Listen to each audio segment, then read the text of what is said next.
How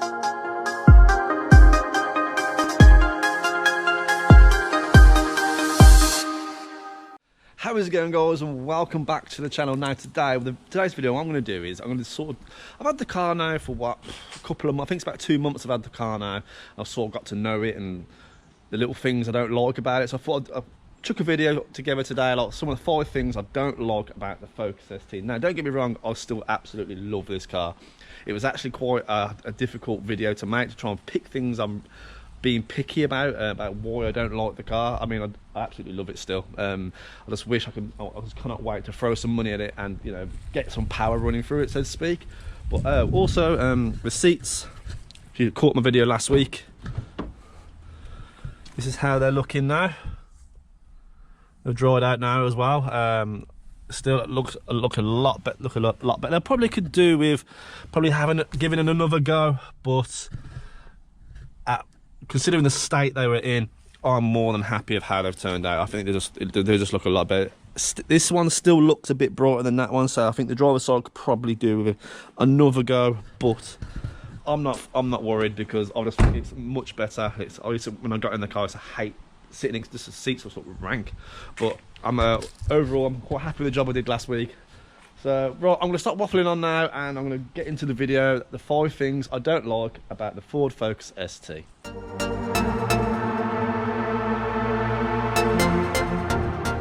Right then, the first one is the engine. Well, not the engine. Obviously, it's a fantastic engine, but it sort of gives me the feels of owning a Corsa VXR again, whereas obviously the Corsa VXR had the piston 4 problem. With these, it's the liners. Now, it is a Volvo engine, so to speak. It was sort of shared design with the T5. However, the bores on the engine were widened like by 2 mil, so the liners are like the gaps between the liners are very thin, hence why they crack at high power. So it sort of does worry me from when I start pushing the power of it.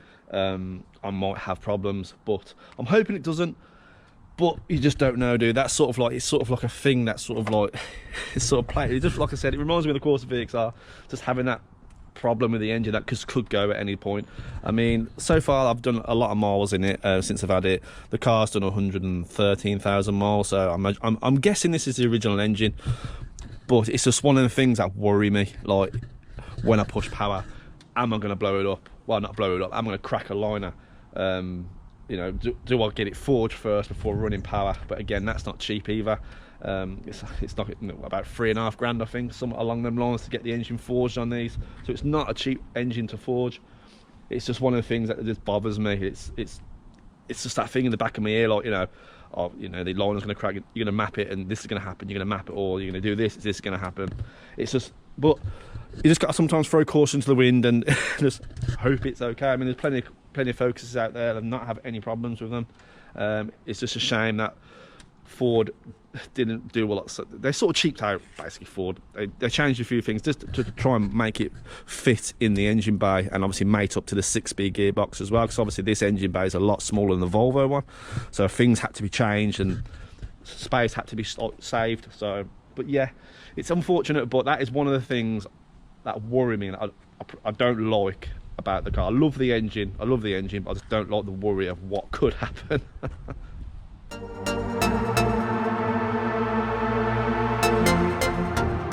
Right then, as we're at the front of the car, I'll do the next one, is the bonnet lock. Now, this has already been changed on mine, because obviously I've got a separate key for the bonnet release, which is obviously here, you put it in, you turn it left, and you turn it right, and obviously that pops the bonnet.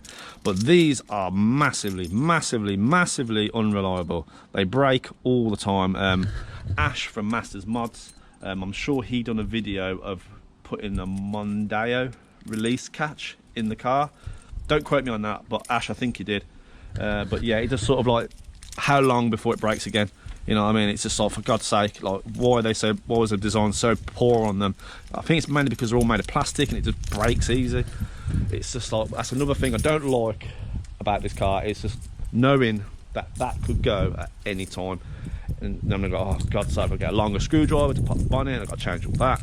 I just don't know why Ford just didn't just do a standard bonnet release, you know, with a handle in the car.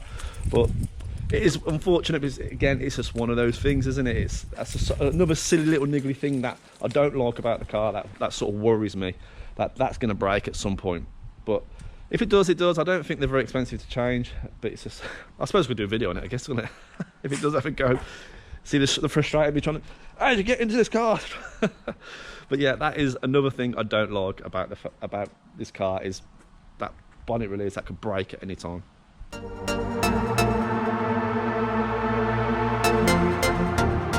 Right then, moving on to the bodywork. Now the paintwork, more so on the orange, you can see here, lacquer peel. Now they all go with it, all of them. Luckily mine's isn't too bad, it's mainly over this top bit here.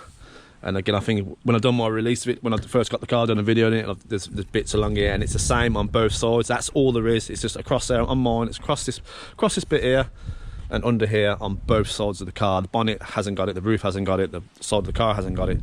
But there are a lot of cars out there that are a lot worse than this. They go bad on the roof, but this has been painted. They go bad on the bonnet, but this has been painted as well.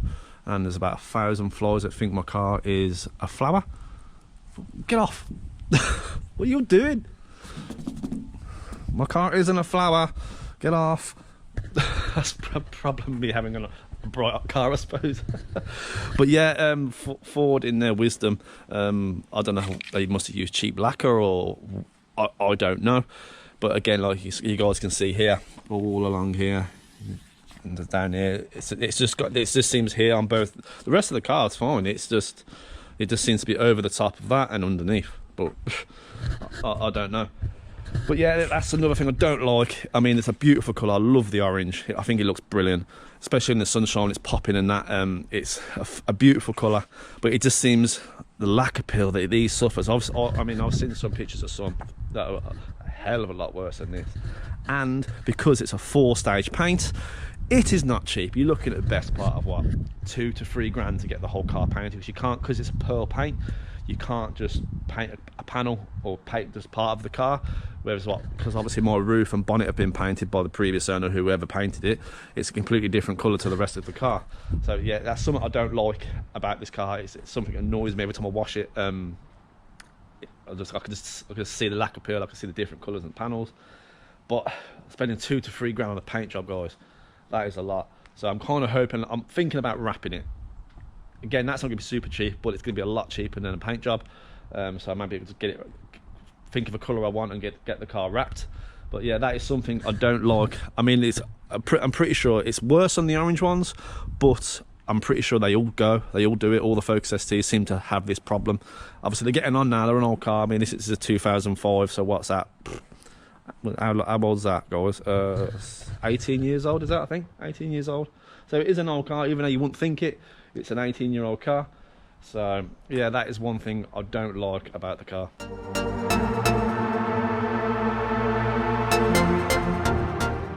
Right then, the next one. Now this is a more of a silly one. This is something you have to expect when you buy one of these, is the fuel consumption. They are horrific. Round the town, you're probably looking at the best part of 20 miles to the gallon, depending on how you drive. I mean, I'm averaging 25 miles to the gallon at the minute around the town, but the car isn't my daily. It comes out of a weekend and goes back in the garage for a week. But if you're thinking about getting one of these and you're going to use it as a daily, like, just be prepared for like a big fuel bill, especially the cost of fuel now. It's going up, because make sure you run it on super unleaded. Don't run it on that cheap rubbish. Always run it on 99. That's what this always gets. Always, not all my cars have 99. But again, the fuel consumption isn't the best on these. It really ain't. So if you're watching this video and you're thinking about buying one, just bear that in mind, guys. If you're gonna buy one and you're gonna have it as your daily runabout, it's gonna absolutely crucify you on fuel. They are so heavy. They are really fuel heavy. I mean, on a run, I think I got this up to, when I went down south, it was on the motorway, I think I got up to about 44, 45 miles to the gallon on a run, which was basically babying it at 6th gear, like barely on the throttle. Just trying to be as conservative as I could on the fuel, because I know how bad it is. But yeah, they are pretty heavy on fuel. They've got quite a big tank. So just bear this in mind if you ever are thinking about buying one. The fuel consumption isn't the best, but they're more than known for their terrible fuel consumption. Any Focus ST owner, you can ask him about fuel consumption, they'll say the exact same thing, that they are heavy compared to most cars. So yeah, that is another thing I don't really like about it, well, I say I don't really like because it doesn't really affect me that much, because I don't use the car as my daily, thankfully. But I can imagine if I had it as a daily, oh my god, I'd be broke. I'd be more broke than I am now. So yeah, that is another thing that I don't like about the car.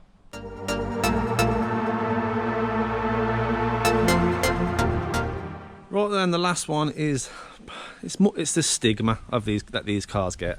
I mean, a lot of young people buy these, they absolutely smash them around the streets with stupid pop and bang maps on them, and the stigma they get isn't the best. They're just known for being like a yobbo's car, you know, causing trouble and, you know, all that sort of things, being loud and obnoxious. And I mean, obviously I'm not young anymore, so maybe years ago when I was that age I probably would have been like that, to be fair. But with these, I just think it's a stigma they get.